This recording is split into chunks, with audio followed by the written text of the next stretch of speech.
So magandang hapon sa bawat isa at nais kong batiin kayo ng isang maligayang Pasko sa bawat isa. At alam ko po na ang bawat isa sa atin ay naghahanda na para sa Pasko. Malapit na lang. Ilang linggo na lang at dumarating na naman sa atin na maalala natin ang kapanganakan ng ating tagapagligtas na walang iba kundi si Kristo Jesus. At ngayong hapon ay nais ko po na dalhin sa inyo isang mensahe na sinabi na po niya sa the book of John chapter 3 verse 16, For God so loved the world that He gave His only begotten Son, that whosoever believeth on Him should not perish but have everlasting life. Manalangin muna tayo, dakilang Diyos kami po nagpapasalamat muli at narito kami upang magtipon-tipon kami at sariwain at gunitain ang napagandang araw nito. Nalalapit na po ang tinuturing po namin na iyong kapanganakan at ang diwa ng araw na yan ay siyang bumabalot sa amin dahil sa iyong pagmamahal sa bawat isa. At agad po namin sa sumandaling ito na ikaw magbasbas, ikaw magbigay sa amin ng sapat na kaalaman at pagpapatunay na kami ay narito upang kami ay makinig, upang kami ay aawit ng mga pagpapuri o siya. Maraming salamat. At ang lahat nito ay dinadalangin namin at hinihiling sa inyo sa pangalan ni Jesus. Amen. Ang pamagat ng ating mensahe sa araw nito ay ang diwa ng Pasko. Marahil kung tignan natin ang bawat isa sa atin, ay may kanya-kanya po tayong pagbibigay ng diwa ng Pasko sa puso po natin. At kung titignan po natin, napakasaya natin, pagpasok pa lang ng Disyembre, ang dami nating pangarap sa buhay. Ang dami na nating desire sa ating buhay. Ay may pinaglalaanan na tayo sa pagdating ng Pasko, ay meron tayong magagawa o gagawin. Ngunit, kung titignan po natin pagkatapos ng Pasko, 26, kamo na lang, no? Ay parang padaan ng Pasko. At pagtapos ng Paskong yan, ay iba na rin ang ating maririnig na naman. Dahil sa susunod na araw yan, pagkatapos ng Pasko, ay puro kwitis, piccolo, or 5-star na naman ang maririnig natin. At may mga iba pa sa atin na asa naman natatangkad pagdating ng bagong taon para yung pagtingin mo ay parang bumabalik ang iyong kasiyahan pag may Pasko. Ngunit pagkaraan ng Pasko, pagkaraan ng bagong taon, ay parang bumabalik na rin yung undas ng iyong mukha. Ano po yung undas? Kailan po natin ginugunita yan? Para pag balik undas ang iyong mukha. Bakit? Dahil paubos ng pera mo, wala na yung napamaskuhan mo. Teka, let's stop.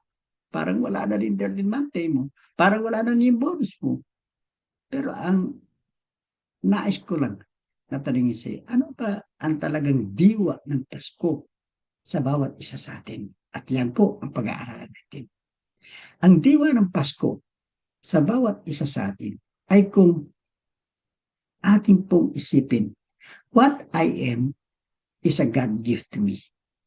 Kung sino ako, ayan po ay regalo ng Diyos sa akin. At kung ano ako sa hinaharap, yan din sana ang regalo mo sa Diyos. What will I be is my gift to God. So, ano ba yung talagang diwa ng Pasko sa bawat isa sa atin? Una, ang diwa ng Pasko ay ang kapanganakan in the remembrance of the birth of Christ. No? Ang diwa ng Pasko ay ang Panginoon. Ang mensahe ng Pasko ay ang Panginoon. At Kung titignan po ninyo, in this,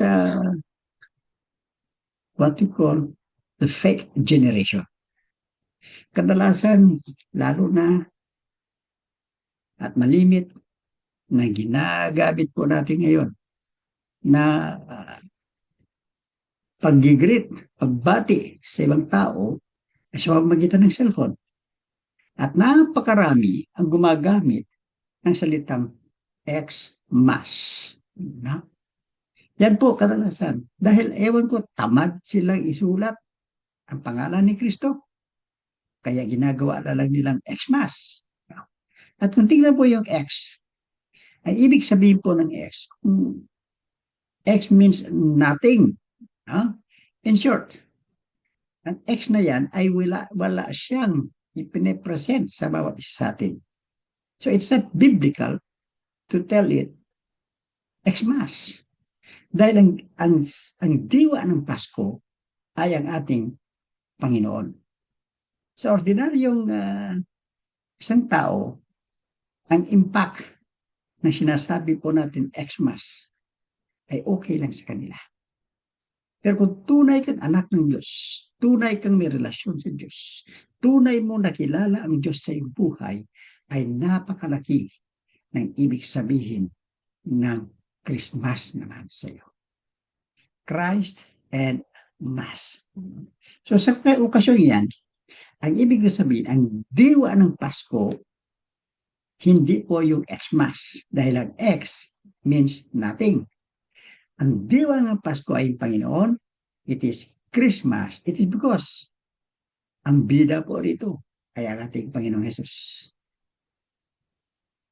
Hindi si X-Men, hindi si X-Man, hindi si Spider-Man.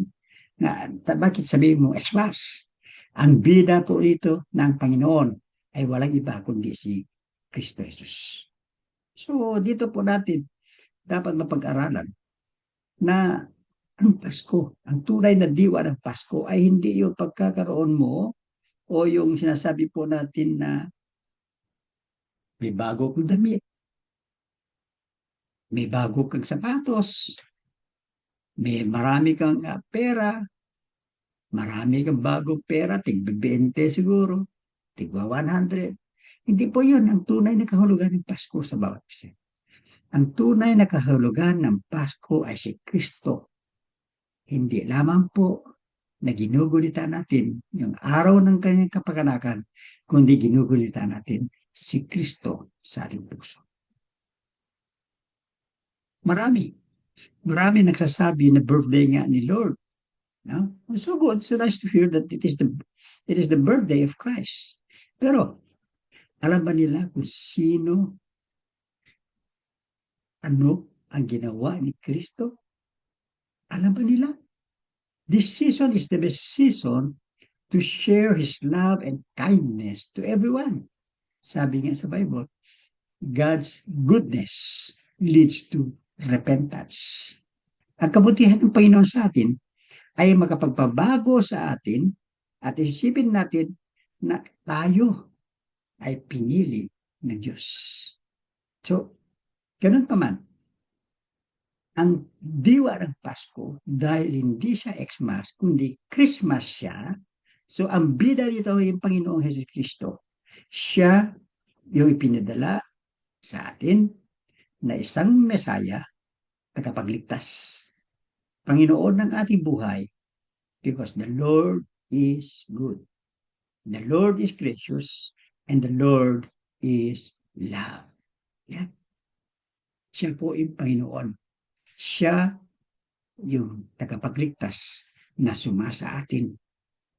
Emmanuel, God is with us. Yan po yung unang diwa dapat ng Pasko sa atin. Sino ang Panginoon sa iyong buhay? What am I? Is a God gift to me. What will I be? Is my gift to God.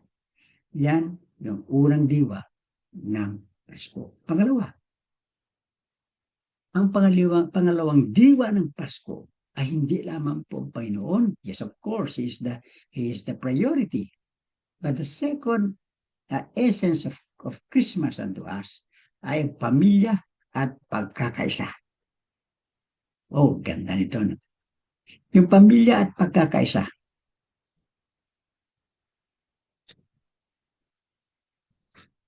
Kung i-contemplate mo sa pag-iisip mo ang kaarawan ni Kristo,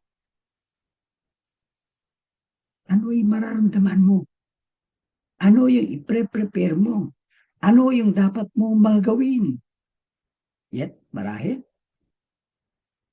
siguro sabihin natin, kailangan ko magdiwa, kailangan bago lahat sa akin, dahil may pera ko. No, hindi po yung hinahanap ni Kristo sa atin. Ang nais na makita ni Kristo, una ay ang pamilya natin at ang pagkakaisa natin. So, if you think about it, why is it that one of the essence of Christmas is family and unity? Tingnan po natin. Si Kristo Jesus, kanino siya pinanganak? Kay Mary, the Virgin Mary. Pero si Virgin Mary, hindi lang siya nandoon lang para ipinganak si Kristo. Ang napakaganda, ipinakita po sa atin na may isang tao na siya po ang tumayo na bilang ama ni Kristo nang siya ay nasa lupa. At yan ay walang iba kundi Joseph. Joseph was the instrument God used so that kung saan ipinanganak si Kristo ay nabuo ang isang pamilya. So think about it. That the message of Christmas ay pagbuo ng isang pamilya. Not because Jesus was born through that woman, the Virgin Mary, pero napagaganda at andyan si Joseph na siya po tumayo bilang isang ama ni Kristo dito sa lupa. At dahil doon ay pinakita niya na napaka-importante ang isang pamilya. So God uses Joseph as an instrument to stand and unite that family. So God uses human mechanisms, no? And the institution of family to give birth to the Messiah, the Lord Jesus Christ. So if you think deeper about that theological truth, why God used Mary and Joseph? Bakit ginamit ng Diyos si Mary at si Joseph? Yeah, to fully understand, ginamit sila ng Diyos because ipinapakita sa atin that Jesus is the Son of God and He is also born out of the Virgin, the Virgin Mary. So, dito po ipinapakita that Jesus Christ was fully God and fully man. Kaya ginawa ni Kristo ng Panginoon na ipinakita sa atin how the importance of a family. Isipin na lang natin, paano na lang kung hindi inako ni Joseph ang anak ni Mary? You know what?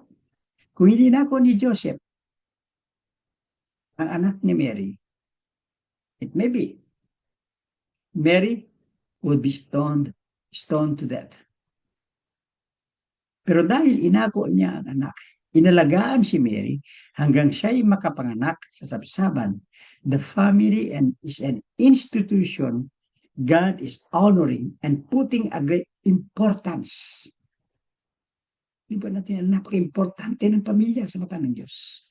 Si Jesus, si Mary at si Joseph, pinagbuklan nila ito ng Diyos para ipakita na mayroong isang pamilya united na ito po pinagsisimulan na sinasabi po natin unity in the family. Think about fully God, fully man. Father, Spirit, the Father, the Son, and the Spirit. Tayo mga Kristiyano ay tinatawag po natin the ecclesia. The family is one of the message of Christmas. Kaya nga, ang mga pamilya nakabuklod-buklod kapag Pasko. Gusto po natin sa pamilya natin ay kailangan na nandiyan lahat dahil napakasaya ng isang pamilya. Christ was fully God and fully man. And Jesus is the agent of reconciliation between man and God. Kaya nga siya pinanganak kay Mary. Para siyang gamitin ng Diyos Ama na siya po yung sa pamamagitan niya, He's the agent of reconciliation between man and God. Dahil siya, for God so loved the world that He gave His only begotten Son, that whosoever believeth in Him should not perish, but have eternal life. He is the agent of reconciliation between man and God. And we, as the believers also, are called to be the ministers of reconciliation. Kaya nga, ang dapat natin gawin, mga kapatiran kay Jesus Christ, unahin po natin ang ating pamilya. Unite your family as one believer in Christ. Because the family is one of the message of Christmas. Kaya kung tignan po natin, maraming family reunions, maraming reconciliations and reunited lives because Jesus is in the center, in the essence of Christmas. Si Jesus nang dumating as an agent of reconciliation between man and God, tayo po ay nakafocus sa Kanya. Bilang tayo ay naniniwala sa Kanya, gampanan din natin yung ating dapat gawin bilang isang minister, the ministers of reconciliation too. Kung mahal mo yung pamilya, gumawa ka ng paraan na kayo ay mapinagbuklod-buklod at iisa ang paniniwala. The family is so important.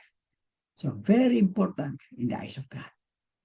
Pamilya, mahal ng Diyos ang iyong pamilya. Kaya mahalin din natin ang ating pamilya.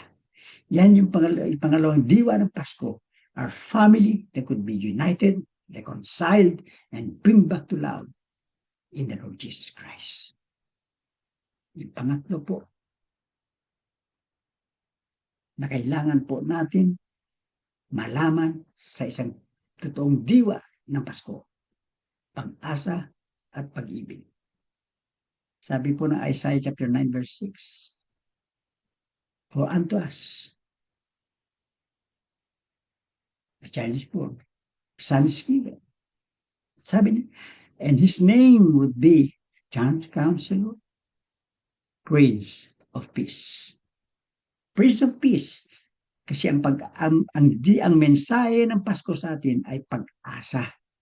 Dahil ipinanganak si Kristo Jesus doon sa sababan na siya po yung prinsipe ng kapayapaan. So, He is the hope of this world. That's why we look at Jesus Christ as the true message of Christmas, that He is the hope in our life. Nung dumating si Jesus sa mundo upang maging instrumento ng kapayapaan at pag-asa, nagkaroon ng pag-asa ang mga basag na puso. Dahil kay Jesus, na kayang magmahal ng buo, inantay ng buong sambayanan Israel ang parating na Mesayas dahil siya lamang ang magdadala ng tunay na kapayapaan, kaligtasan sa bawat isa. Because He is the Prince of Peace. He is the hope of this world and nothing else. So the Lord Jesus Christ, hindi natin namamalayan ngayong Pasko na totoong diwa ng Pasko ay ang pag-asa natin na nandyan si Kristo Jesus upang iligtas ang bawat isa dito sa mundong ibabaw. But this is the challenge. If you don't have hope, there's an option. Kung wala kang pag-asa sa buhay, there's an option that you have to do, or you might do, to look down at your life, tingnan mo lang yung sarili, or to look up to Jesus and trust His unending hope. Yan lang. Sige, patuloy mo na lang na tignan na yung sarili ko kahit ano mangyayari sa sarili mo. Huwag mo nang pakialaman kung ano na dito sa mundo. Focus ka lang sa sarili mo. Tignan natin kung mangyayari sa iyo. But if you look up to Jesus and trust His unending hope, there is a changed life that is in you. Dahil siya ay hindi lamang pag-asa, siya rin ay pag-ibig. God is love. And God, because God is love, for God so loved the world that He gave His only begotten Son, the only begotten Son, to save you from your sin. At dahil sa pag-ibig, kaya nagbigay. Dahil sa kanyang umaapaw na pag-ibig, kaya nga pinadala niya si Jesus para sa atin upang iligtas tayo sa lahat ng kasalanan. And you know, by the grace of God, there is the love of God. And grace is being manifested through love. Ang biyaya ng Diyos ay nakikita natin sa pamamagitan ng pagmamahal ng Diyos. Isa,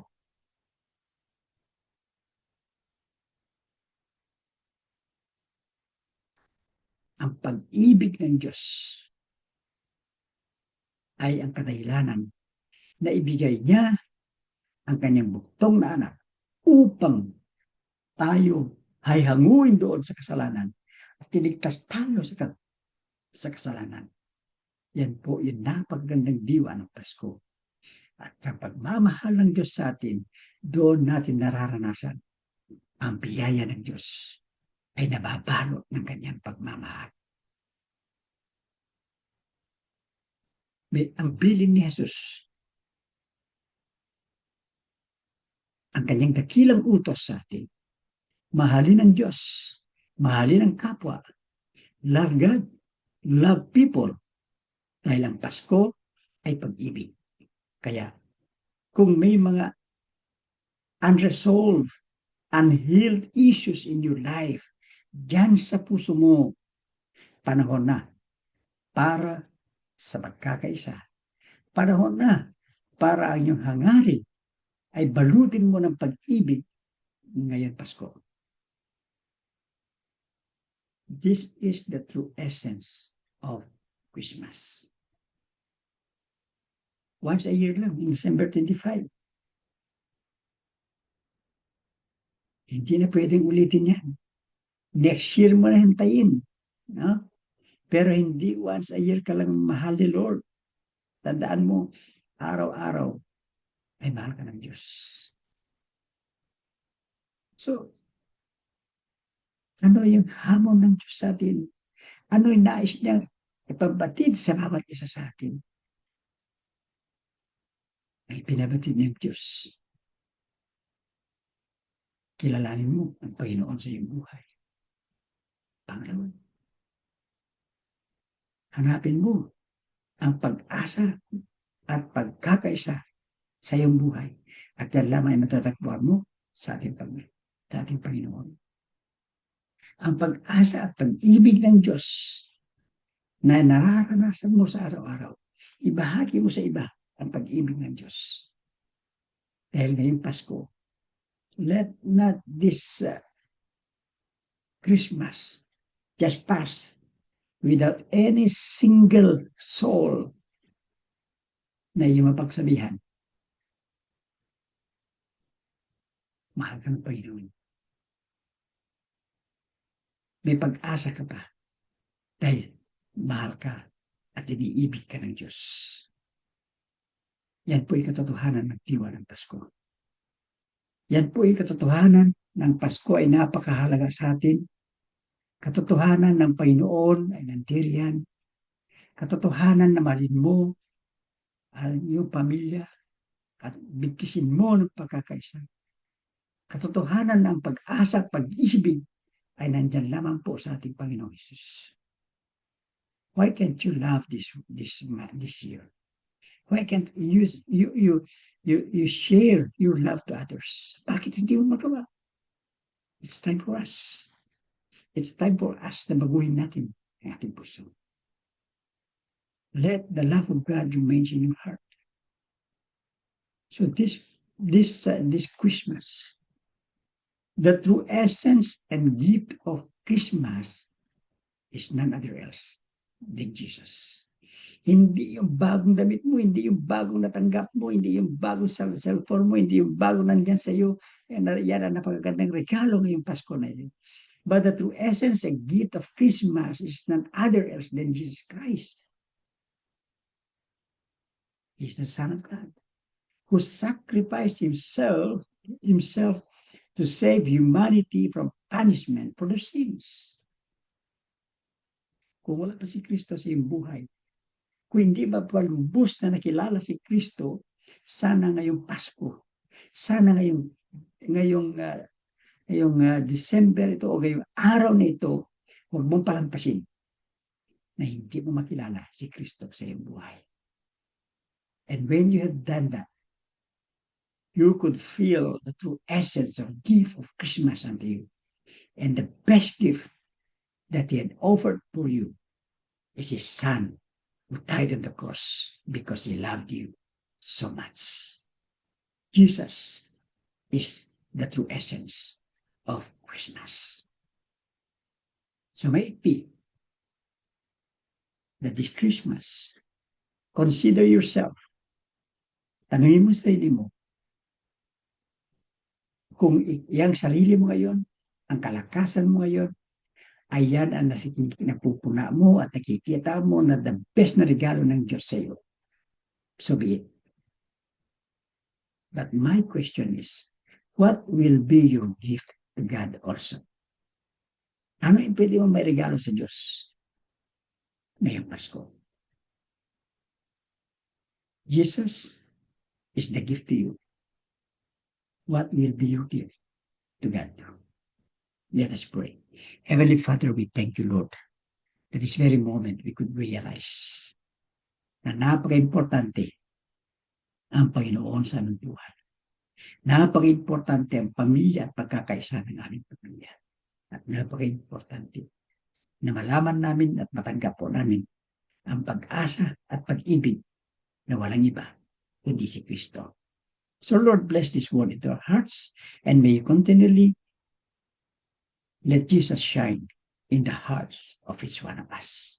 Thank you, and may God bless us, and this is all our prayer in Christ's most precious name. Amen. God bless us all.